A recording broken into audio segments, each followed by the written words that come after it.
Okay, I think we're going to get going. Leslie, you ready to go? Yes, thanks. Okay. So my name is Craig Moss. I'm the Chief Operating Officer of CREATE, the Center for Responsible Enterprise and Trade.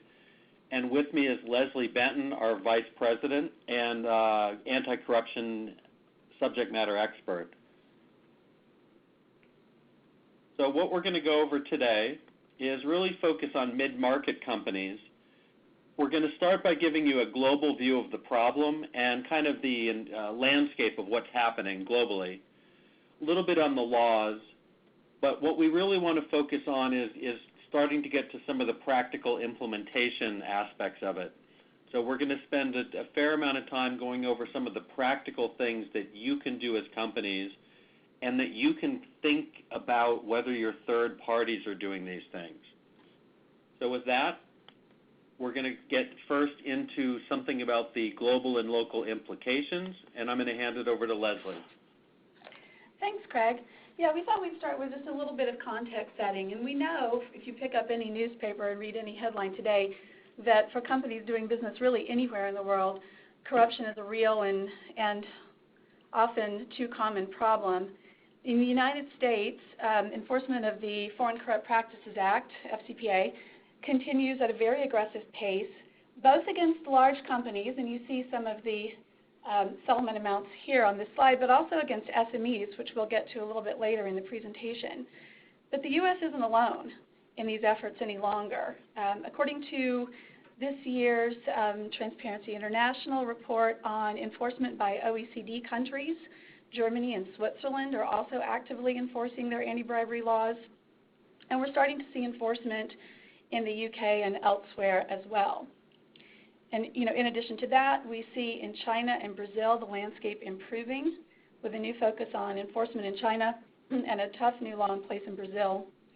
And in addition to that, we also see the multilateral development banks like the World Bank, the Inter-American Development Bank, the African Development Bank, and others, which primarily do operate in emerging markets, now routinely conducting anti-corruption investigations of their bank-funded projects. And that has really far-reaching consequences for companies, which include debarment, which can be a death knell for a company that relies on bank contracts, and referral of cases to country enforcement authorities. We know that several cases have been referred, for example, from the World Bank to the U.S. government, to the DOJ, which have gone forward. So what's at stake for companies is really significant.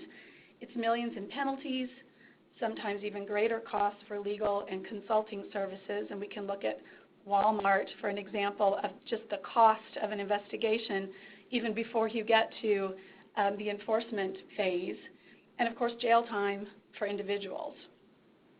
We also see external demand for compliance coming from a variety of quarters.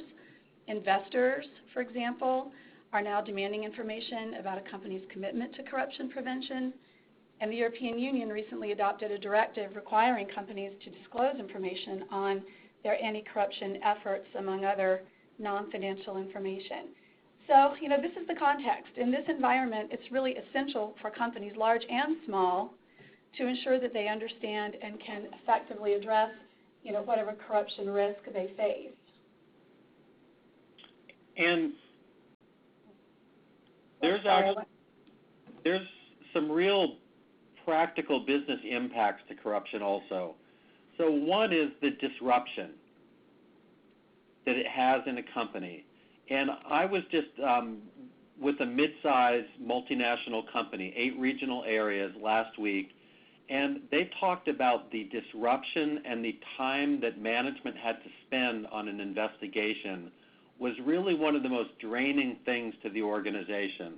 So you want to think about the business disruption as really one of the big impacts from a very practical sense. In a smaller mid-sized company, that can really be damaging. Of course, it also opens the company to ongoing extortion. So once a company in a market starts to pay bribes, they become known as a company that's willing to pay bribes, and word spreads. So you just open the door for more and more of the same type of behavior. Leslie mentioned about the exclusion, and that really can restrict you from bidding on certain types of business. Insurance premiums go up. That has a bottom line impact. Of course, the money damage and financial loss, the legal proceedings and legal costs and investigative costs can be excessive, in the millions, tens of millions, or hundreds of millions of dollars, depending on the nature of your business and the extent of the investigation. And then ultimately is the reputational harm.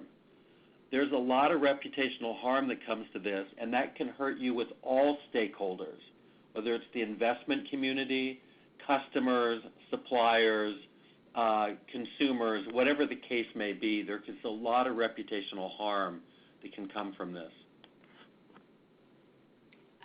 This slide is just a heat map from the most recent Transparency International Corruption Perceptions Index, which just indicates, where the risks are for companies. As you can see, they cover the globe. There really is no country that's immune. And on the next slide, we have some of the results from that index.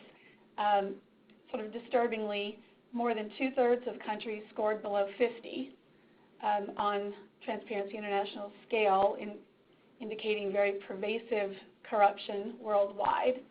As is usually the case, Somalia came in, at the bottom of the list. Some of the Nordic countries were near the top, Denmark being at the top. The United States didn't fare particularly well. We were 17 out of 175, and well below other G8 countries. So, it's an issue for companies wherever they operate.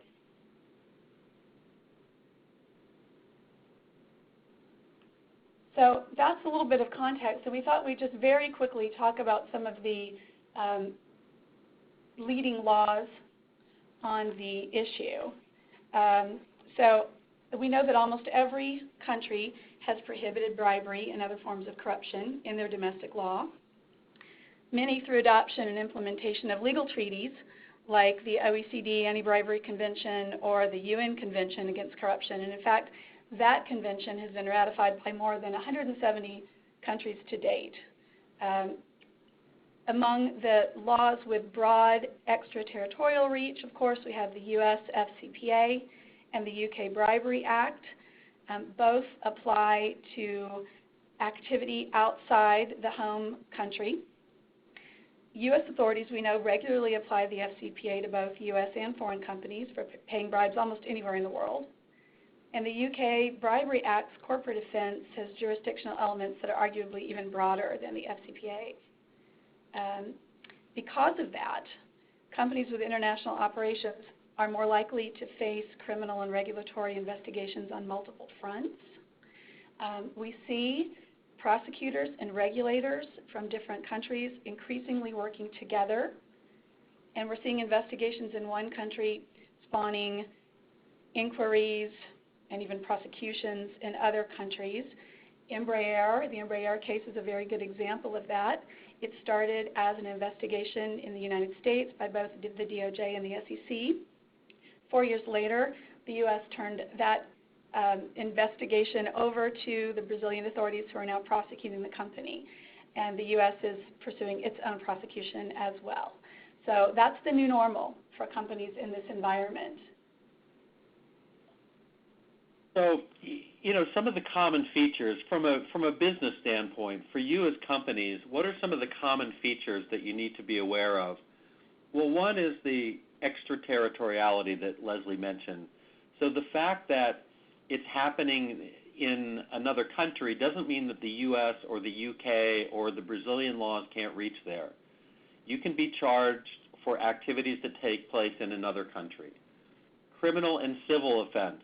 So there's two types of ways that charges can come about. Payment through third parties prohibited. This is really an important thing for you to be aware of, is that you do have liability for the actions of third parties. So if you have a sales agent in a country that bribes a government official, you are liable. So that's something that you really need to be aware of. And when we get to the practical side, we're going to start to talk about some of the things that hopefully would reduce your risk around those types of situations. Then there's, of course, corporate liability and individual liability. People do go to jail. So in addition to the damage to the company, people go to jail. over these corrupt behaviors. So with that, we're going to move on and give you a little bit more background on the enforcement landscape, just to give you a little feel for the types of actual enforcement and some of the cases that are resulting from that. Right. Thank you, Craig. So the first slide is just an example of cases that we saw just last year. And you can see, again, vigorous U.S. enforcement. Last year was a real banner year for the Department of Justice. Here are some notable examples. And most of these are large companies, which we're used to seeing with large fines. We have another slide just to indicate enforcement outside the U.S. Again, note the large fines. But what we really wanted to do in showing you sort of these set of slides was to focus on enforcement against SMEs. We know that FCPA compliance is not just an issue for big companies anymore. I'm looking this up in preparing for this seminar. I counted 28 enforcement actions against small and medium-sized enterprises from 2007 to the present. And here are just a few notable examples. And so it's interesting, regardless of the fact that companies are being prosecuted, surveys consistently suggest that a large percentage of SMEs fail to consistently implement good compliance practices, which is interesting. Common lapses include failure to conduct training, failure to do proper due diligence of third parties, and failure to monitor the programs. But as we'll see in a later slide, these actions should really be a wake-up call to companies that they're expected to implement the same kind of practices that larger companies are.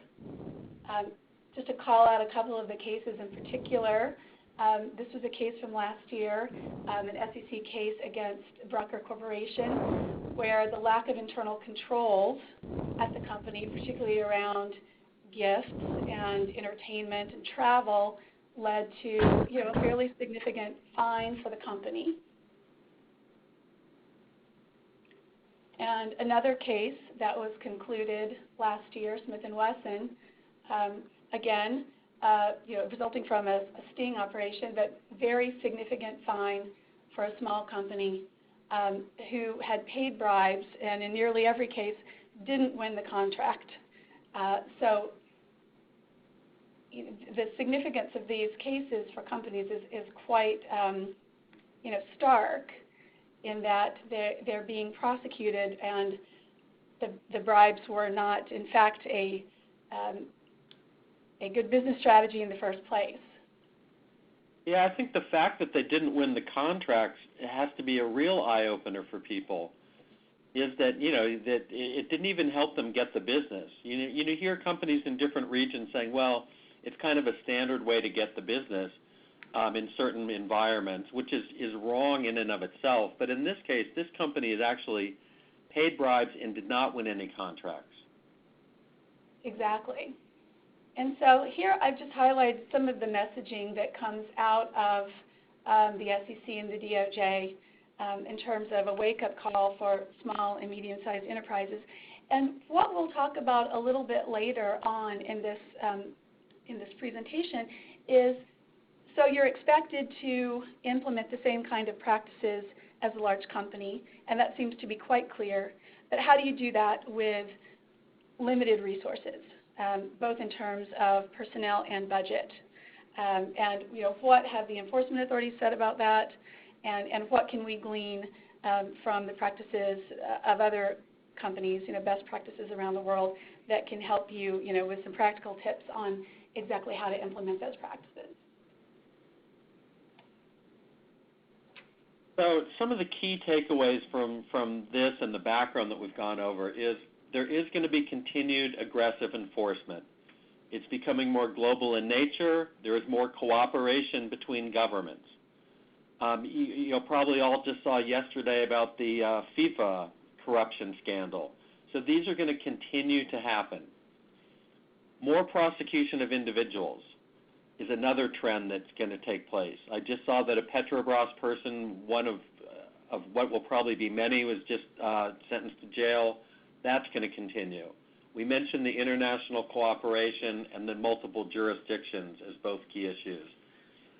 The final one is that there is scrutiny of the compliance program. The first thing that happens during an investigation is they will come in and say, show us your compliance program. Tell us what you have in place. And we're going to talk to you about that next. But that's the other piece. What is your defense? Your first line of defense is having a compliance program.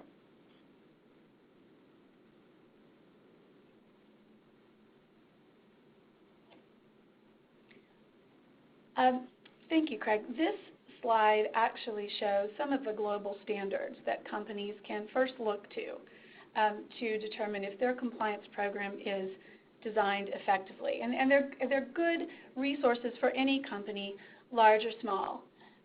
They are good if you are starting a compliance program. They're helpful if you are benchmarking a compliance program. So we've got OECD guidelines.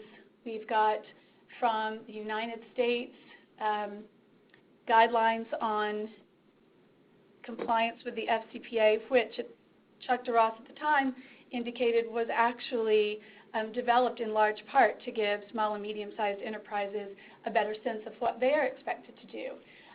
Transparency International has also released an edition of its business principles for countering bribery that are specifically designed for SMEs who may be working with, as I said before, fewer resources than large companies.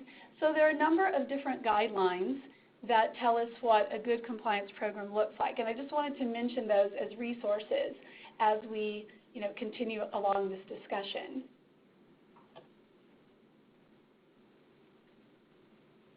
So compliance programs. The companies are expected to adopt and maintain a program that helps to prevent, detect, and remediate improper conduct. We're going to break that down for you in a minute.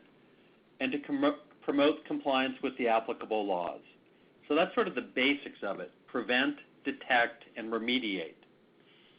The scope really needs to cover all parts of the business, including subsidiaries and foreign operations, is applicable to third parties, and it should be risk-based, meaning that for it to be risk-based, you need to do some kind of risk assessment. And we'll talk to you about that in a minute, kind of the specifics of that.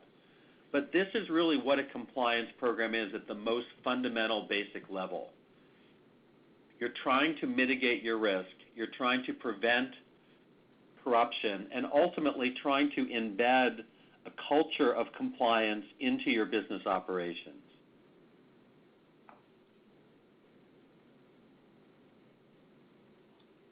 And so just a little bit more on the benefits of compliance. Both the UK Bribery Act and the Brazil Clean Company Act provide a compliance defense for companies. And although the FCPA, by its terms, doesn't provide such a defense, other U.S. guidelines make it clear that enforcement authorities do take a company's compliance program into consideration, both in terms of deciding whether to charge a company and also what sentence to impose if a company is charged. And the best example that we have really of the benefits of compliance, effective compliance programs comes from the Morgan Stanley case. And that was a case where one of the managing directors of Morgan Stanley had been involved in a scheme to bribe Chinese government officials. The DOJ investigated and determined that because Morgan Stanley's compliance program was so strong, that the company would be able to avoid a charge, and the department went after the individual alone who pled guilty. And in that case, what made the compliance program strong was, direct reporting lines to the board. So compliance had direct reporting lines and a level of independence.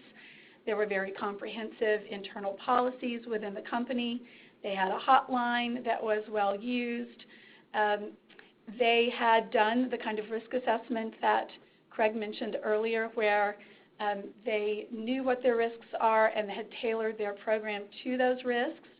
They had trained employees often, and in fact, this particular person, at least 7 times in the recent past at the time, and they monitored their program very consistently. So that program was strong enough for the Justice Department to decline prosecution of the company. And so the question then becomes, how can a small and medium-sized enterprise develop the same kind of robust program as a Morgan Stanley? So if we think about it and we think about a compliance program, we want you to think about it as part of in terms of a management system. And a management system is not a stack of documents. It's not a policy. It's not a stack of procedures.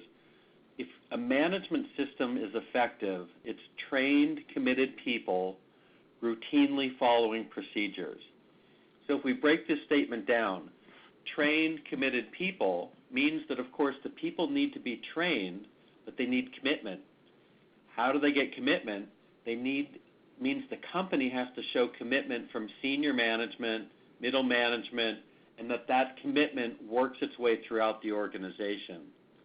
Routinely following procedures means the procedures need to be clear and practical, because experience shows that people do not follow compliance program procedures if they prevent them from being effective in their job.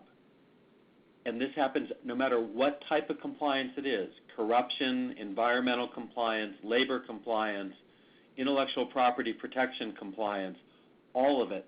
If those procedures are prohibitive in enabling me to do my job effectively, I will not follow them. So part of the job in putting the program together is to make sure the procedures are practical for people to follow and still be able to do a good job have a good performance at their core job.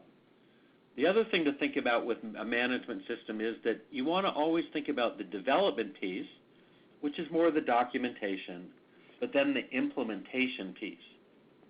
And when Leslie and I and others in Create talk to people around the world, the clear theme that we get from large companies as well as small companies is implementation is hard. That's the harder part. So knowing that, you want to start from the beginning to design a program scaled to your company that has a likelihood of being well implemented.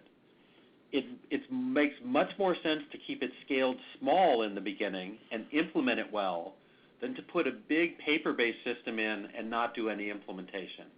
The world is full of these paper tigers around corruption, big companies and more on the big company side, but we really want you to think about the practical applications and how you do that.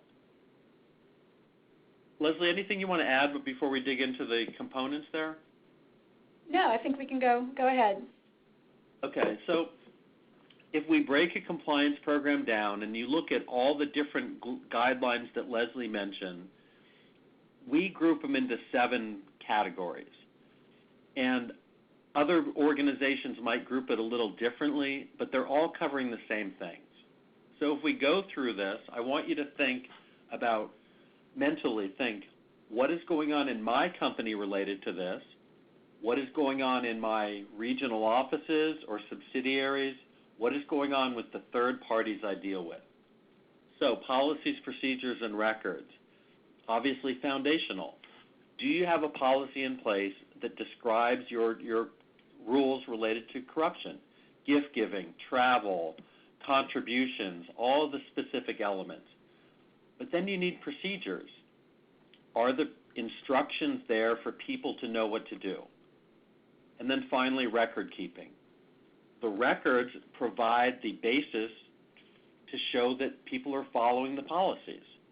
So if an investigator comes in, what are they going to look at first? They're going to look at records. Next, we go into the anti-corruption compliance team. So really here, what we think about is who's in charge of this program? who's in charge at headquarters, who's in charge at any regional offices. And as I mentioned before, if you're talking to key third parties, think about that. Who is in charge at this company, this agent, this distributor, this supplier? Who's in charge? Ultimately, at a more sophisticated level, we would look for cross-functional teams so that there are people from different departments involved. Next thing would be the scope and quality of the risk assessment. We talked before about the importance of the risk assessment. Really here, what you're looking at is a process to determine the probability of corruption and the severity of the impact should it happen. Probability and severity. So within this, it's something that you do want to do and it can be simple, but it should be done in somewhat of a formal way. Your company starts to export to Norway, you have a certain risk profile. Your company starts to export to Indonesia, you have a different risk profile. There should be some simple way to document that type of thing. At a more sophisticated level, you would do risk analysis based on transactions and other types of specific things in the business environment. Are there government officials involved? If we're selling heavy equipment to the government, that's quite different, even in the same country, from selling it to a private business. So that gets to be a little more sophisticated. Leslie, you want to comment on any of those three so far? Or? Yes, I will. I think, from the perspective of an SME, perhaps the most important of those three is doing an effective risk assessment from the get-go. Anytime you enter a new market, anytime you enter a new transaction, certainly if you're beginning to develop your compliance program, so that you really understand the risks that you face, and then you can focus your precious compliance dollars in an effective way. I mean, that's one of the first things that I think SMEs should think about. We know that you're expected to implement all of these things. So how do you do that? I think risk assessment is absolutely key there. That will then tell you what kind of policies you have to put in place, instead of running out and putting policies in place that may help you occasionally but don't really address your most significant risks. That's a waste of time and money. So using the risk assessment to look at the controls that are already in place in your company, determine where the gaps are, where your strengths are, and then devising a program accordingly. That's really important. In terms of the compliance team, in a small and medium-sized company, you may not have a dedicated standalone compliance officer. You may want to use some existing resources. Share responsibility. Of course, it's important to have someone in charge of the issue. It's important to have that person with seniority, a level of competence and authority, but you may not have a standalone compliance officer. The cross-functionality that Craig mentioned is very helpful for small and medium-sized companies to sort of not only to draw in different parts of the company to ensure that the program is implemented, but also to bring in resources that you may need to put the program in place if you don't have a dedicated compliance function. And Leslie brought up two really, really valuable points. One is the risk assessment as a tool to strategically allocate your resources. So because you have limited resources, you want to put them against the highest risk areas. And then the other, I was just working with a company last week in Asia, and they said that they followed this idea, and it was a mid-sized company, and they said that by forming this cross-functional team, they were really able to start to implement things effectively. And what they did is they had somebody from HR that was in charge of communication to the employees. They had somebody from finance. They had somebody from legal, because they did have actually two-person legal department. They had somebody from marketing and sales that kind of looked at it from the viewpoint of the downstream, and they had somebody from procurement. So that was their cross-functional team. And in a smaller company, it's actually easier to do that than to try to do that at a multinational company. So you really have an advantage there. And it doesn't have to be a full-time or a permanent team. I mean, it can be something that's pulled together. The people on it don't need to be permanent, but the department should be pulled together on a regular basis to kind of go through those things. Next category is management of supply chain. And another way to think of this would be management of third parties. So what do you do with the third parties that you deal with?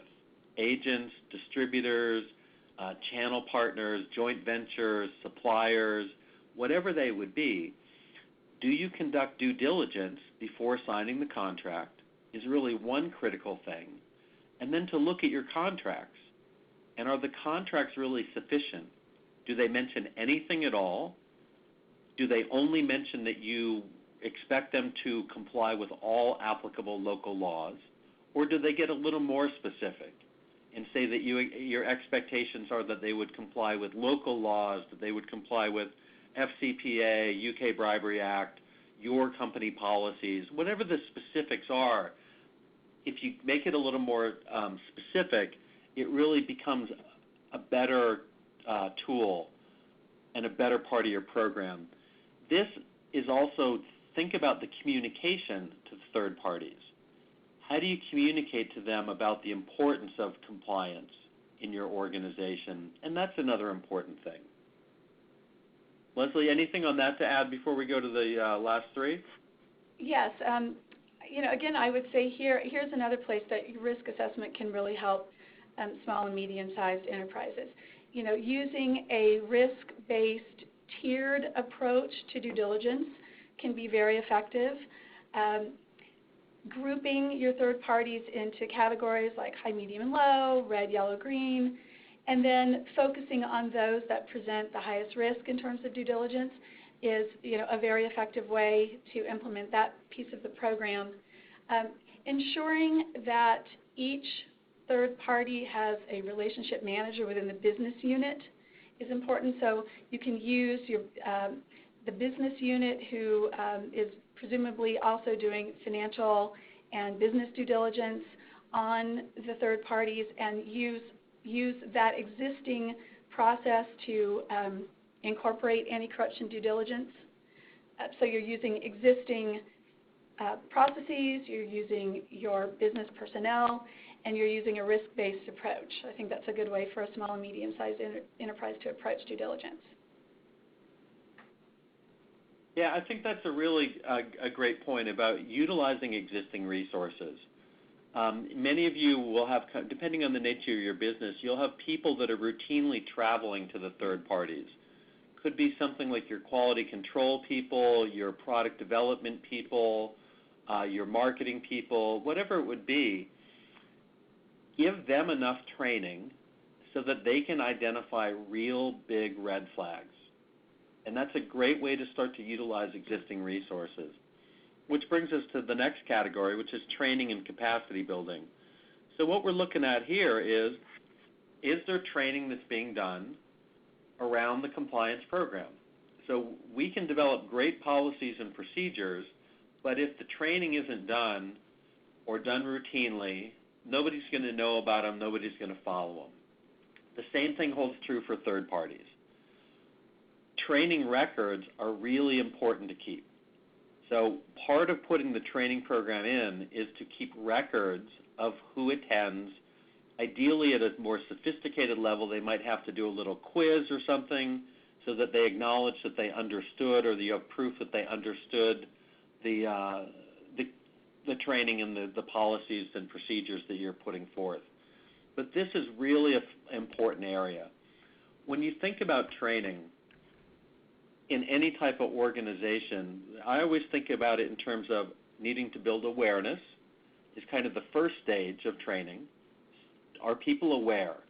Next would be building commitment. Are they committed to this? Do they understand it's important? And then finally is implementation. Do they have the skills and knowledge to implement what you want them to? Awareness, commitment, implementation. You can't skip any of those or it doesn't work. You really need to kind of build these pieces up. It doesn't need to take a lot of time. these things can be scaled in a practical way. You need to think about how to utilize your resources effectively to add it into what you're doing. So if you have a distributor conference, throw 15 minutes of compliance training into there to start to build that awareness. If you have letters that go out to distributors or suppliers, add some kind of statement from the CEO or from senior management about the importance of compliance. There's different ways to embed it. All of that leads toward embedding compliance in business operations, which is ultimately the most efficient thing to do. So the last two categories are really, really critical also. Monitoring, which is simply checking to see what's going on.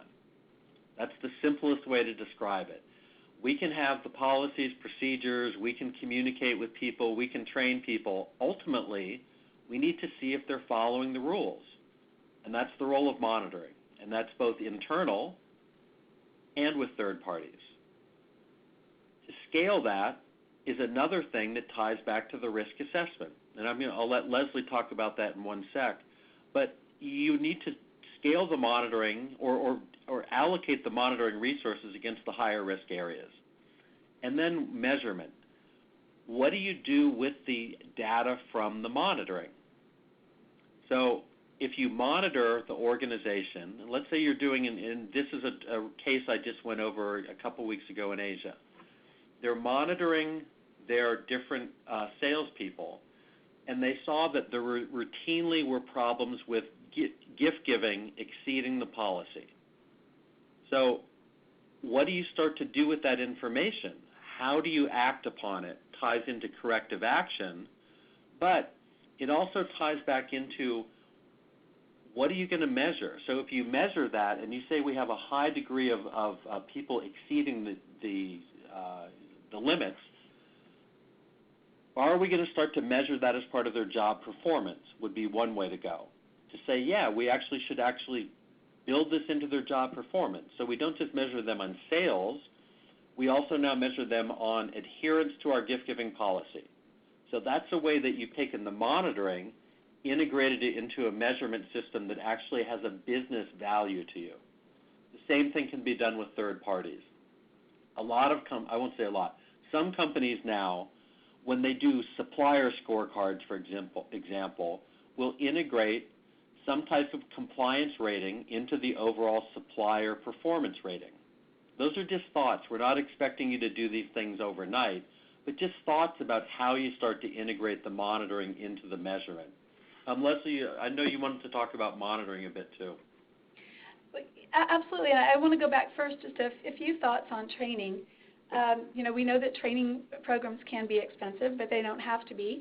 We've worked with one large company that uses technology very wisely and to great effect. One of the things that we've seen is monthly emails to all employees highlighting a specific part of the compliance program so that the employees are getting ongoing information and ongoing reminders of what their responsibilities are.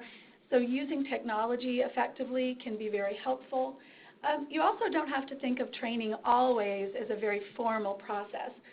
Smaller companies can use informal staff meetings, brown bag lunches, and other opportunities to convey their compliance message as well. So that's one way, I think, to train on a limited budget, or a couple of ways, actually, to train with limited budget. In terms of monitoring, Craig again said, use your risk assessment, feed the monitoring back into the risk assessment, which then helps you determine where your compliance dollars need to go. There are also different types of monitoring, and they're all very important. But one of the frontline ways of monitoring is again to use your business personnel to do regular health checks with your third parties, to do walkarounds of your own organization, interviewing people. So it's the least formal, least independent type of monitoring, but it can be very, very effective. So that's another thing that smaller and medium-sized companies should think about. Certainly you should have your compliance function monitoring. If you should have some sort of audit going on, but using your business resources wisely can be sort of the first line of defense in that area, which is very important. Yeah, no, that's really good advice, and something that we mentioned before, and just as a theme, is to think about what you're doing and how this can be embedded into it, as opposed to like completely separate initiatives. So the last part of a good program, a foundational piece, would be the corrective action and improvement piece. So for any of you that are familiar with quality management systems and the idea of plan, do, check, act, this is the last piece. So what do we do when we see problems occurring? Do we hide them? Do we fix them at a surface level and put a Band-Aid on them? Or do we kind of look underneath to see what the cause of the problem is and try to fix it at a root cause level, change the system? So this is a critical piece because it influences all the other aspects. If we see, for example, that we have a routine issue with people exceeding the gift-giving amount, and we see that, first, to know that we have an issue, we have to have some kind of tracking system. So we need to be able to collect that data to say, hey, this is not an isolated incident. We actually see that it's happening all over. We have a routine problem with this. So you have the system to be able to track it, then to look underneath and say, well, is it a problem that they don't know the policy? Is the problem that the procedure is too hard for them to follow and they completely ignore it, or they're just incapable of following it because they don't really understand how to follow it? Is it a training problem? Those are the things that help you to build a stronger program. And you don't have to tackle everything at once. You can tackle isolated parts of your system and try to help develop those. And we'll talk on the next slide about the idea of system maturity.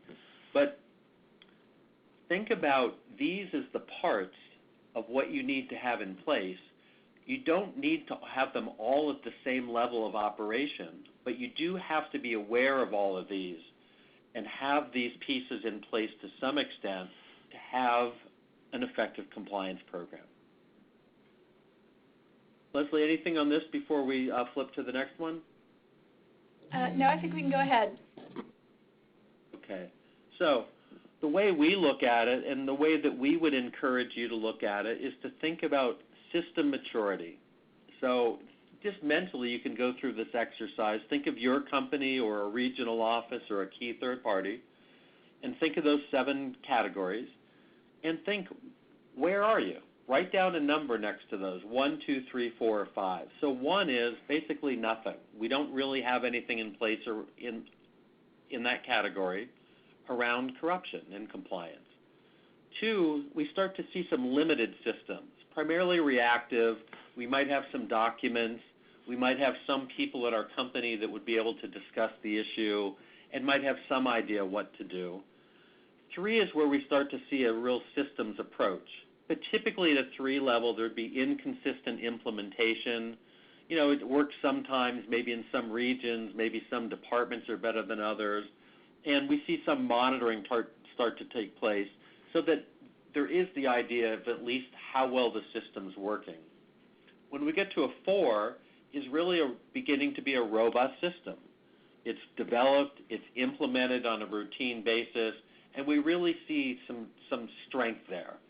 And then finally, 5 is kind of, in many cases, aspirational, but it really starts to pull in the idea of continual improvement, annual reviews of that, and kind of how that feeds into the idea of continual improvement.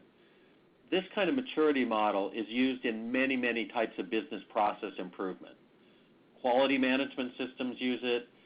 50 years ago, companies didn't have quality management systems to a large extent. Now it's basically a global standard. Things like ISO 9001 or in the auto or aerospace industry, they all have quality standards. They all use the idea of continual improvement, and process improvement is foundational to it. That's what we want you to think about for your compliance program. It's not going to be great from day one, and if you go back to these categories, you may never need to be above a 3 in all of these.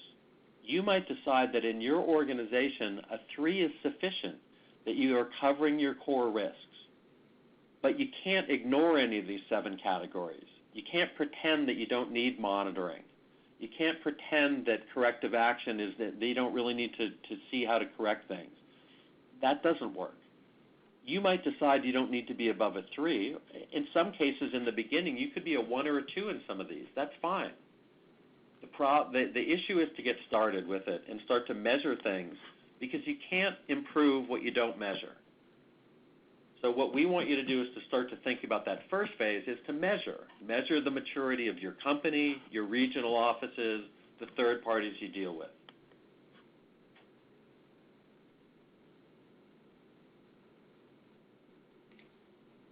So we thought we'd sort of wrap up this part with just some tips for effective anti-corruption compliance. We've touched on a lot of this already in going over the 7 categories. So I'll call out a few things that I think are really important, and I'll turn it over to Craig to do the same. So again, as I said earlier, I think that the first and the most important thing for any company, particularly one working with limited resources, is to understand your risks, to do the proper risk assessment, to really see where you've got issues, and then to devote your compliance dollars effectively. Having a tone from the top is very important. Ensuring that your supervisory authority, whatever that may be, if you have a board, if not your top management, really makes it very clear throughout the company that you take anti-corruption seriously, that compliance is the responsibility of all employees, and that everyone is expected to participate in helping the company comply with relevant law and go beyond that. To be an ethical, responsible business is very important, and one of the things that doesn't cost anyone anything. Again, this idea of cross-functional teams is very important because it helps you pull good resources, particularly when you don't have a dedicated compliance function. And then I think the last thing I'll say before I turn it over to Craig is this idea of tone in the middle, integrating middle management, which is where the rubber meets the road. Again, survey after survey shows that employees are much more likely to report concerns, talk about concerns, or ask questions of their direct supervisor. They don't use hotlines as much. They don't go to senior management as much. They may not go to the compliance function, but they will go to their supervisor. So, ensuring that those folks are trained, that it's part of their responsibility to ensure that their folks are trained and understand the compliance program can be a very effective way of ensuring that you've embedded that program and your policies in the company. Yeah, I think those are great points. And the other one I want to highlight is about the idea of training and communication. And as Leslie mentioned earlier, it doesn't have to be formal. You can embed that kind of communication in a lot of other ways that you communicate internally and also with third parties. To give you an example, another thing to think about is how do you cascade training and communications? So I was with a group in Asia last week where we did a video conference from headquarters, and it wouldn't have to be a video conference. You could just do any kind of conference call where we trained the 8 regional directors on how to train the people in their regions. So it's very much of a cascading idea. And their organization's relatively small. I mean, their regional offices have between 20 and 100 people per region. That's not a big operation. So, but they found a way to just cascade this training. That starts to get the message out to people. And as Leslie mentioned before, the idea of the managers being aware and on board, I think is really, really critical. that was something that came up in quite a few conversations I had with companies, is the importance of the management level really being on board with this in terms of implementation.